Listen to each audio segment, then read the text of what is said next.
It was not long ago, perhaps just 50 years, that the ABC Islands remained isolated in the vast Caribbean Sea.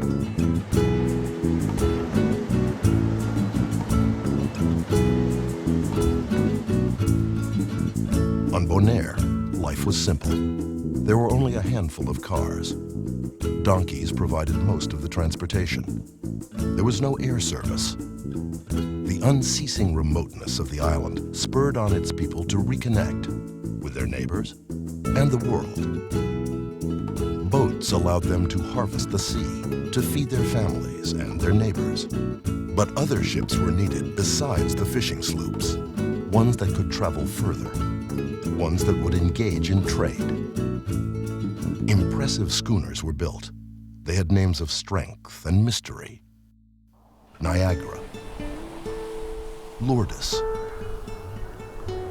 and Neerlandia. These two-masted beauties sailed to the ABC Islands and beyond. Jamaica, the Dominican Republic, South America. And there were the balandras, cutter-rigged cargo ships that handled the local trade. These no-nonsense vessels hauled exports from Bonaire. Charcoal, farm animals, and salt. And they returned with scarce goods not available on the island.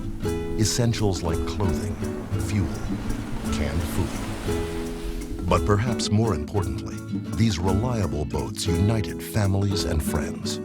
They transported people, packages, and post between the ABC Islands. This unofficial fleet was essential to Bonaire's well-being, its economy, and its culture. The last of the sailing cargo ships built on the island was Stormvogel, or Stormbird. Martin Felida hired local boat builder Echi Krana to craft the 45-foot cutter. And in 1951, it was launched from the shores of Playa Pabo, directly in front of Felida's family land. The entrepreneurial skipper had secured a lucrative contract to transport propane tanks from Curaçao to Bonaire. Later, when an engine-powered freighter forced Felida out of the propane trade, he began bringing fish back from Venezuela's offshore islands for sale at his home port. But Stormvogel also hauled goats and goods between the islands. It took passengers aboard and delivered personal packages. Some say the trusty cargo ship smuggled tobacco and alcohol from Curaçao to Venezuela under the cloak of night.